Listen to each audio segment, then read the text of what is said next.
मुझे कायद मौलाना फजलुर रहमान पाकिस्तान खुद मुख्तारी जी बलोचन पठानन पंजाबन सिंधन कश्मीरन जे हकन जी जंग पे विढ़े आइन जी जमहूरियत जी पार्लियामेंट जी जंग पे विढ़े तव्हां के शायद ठेको मिलियो बलोचन का हक खसियो ताकि बागी बणजन पठानन का हक खसियो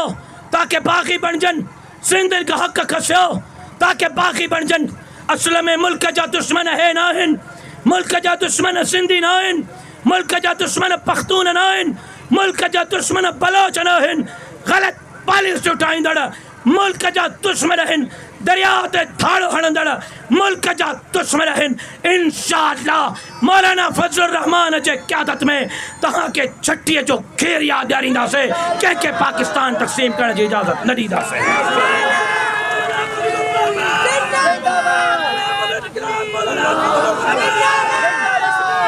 मुझे जमात फैसलो कयो त दरिया ते केनाल तहां के वापस वठना पवंदा। वापस वठो सुधरी वञो सुधरी वञो सुधरी वञो जेकॾहिं वापस न वठंदो त पोइ मुंहिंजे जमात जो फैसलो आहे सिंध पंजाब बॉर्डर बंद कंदासीं के पंजाब मां सिंध मां पंजाब में दाख़िल थियण न ॾींदासीं। दरिया के बंद करण जो इख्तियार तहां वटा समुंड पो सिंधिन वटा समुंड मां कोई कंटेनर तहां जे पंजाब में दाख़िल थियण न ॾींदासीं। पोइ जेसी ताईं सिंध के हक़ न ॾींदो सिंध मां तहां जी रसद पंजाब में दाख़िल थियण न ॾींदासीं। इहो आख़िरी फ़ैसिलो हूंदो इन ते मूंखे मजबूर न कयो मुंहिंजे जमात के मजबूर न कयो। जेकॾहिं तव्हां वाकई पाकिस्तान जा ख़ैर ख़्वाह आहियो वाकई अमन चाहियो था सलामती चाहियो था त पोइ मुल्क जी ख़ैर ख़्वाही हिन में आहे त पंजाब नवाज़ फ़ैसला वापसि वठो।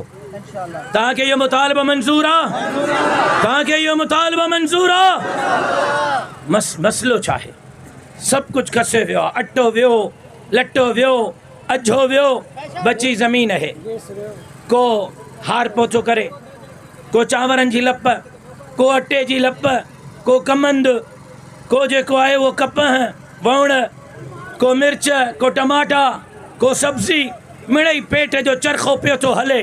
हाणे छा कनि अरब पतियुनि ऐं खरब पतियुनि खे ज़मीन था ॾियनि तव्हां वटि पाणी बंदि तव्हां पाण फ़सुलु न करे सघंदव ज़मींदार जी ज़मींदारी वई हारीअ जी हाराइप वई राकार जी राकारी वई सभु कुझु हो पाण कंदा पोइ तव्हां चांवरनि जे गिरह जे लाइ कणक जे लपे जे लाइ हिकु टमाटे ऐं बसर जे लाइ पंजाब जे उन्हनि बिज़नेसमैननि जा मुहताज हूंदव उहे चाहींदा त तव्हांखे लप कणक जी ॾींदा न चाहींदा त कुझु बि न ॾींदा। तव्हांजे हथनि मां रुगो दरियाह कसण जो मंसूबो न आहे तव्हांजे पुटनि ऐं धीउनि जो जेको रिज़्क़ जुड़ियल आहे हिन धरतीअ सां तव्हां खां आबादकारी ऐं फसलकारी खसे करे तव्हांखे मज़ीद बेरोज़गार बणाइण जी साज़िश आहे।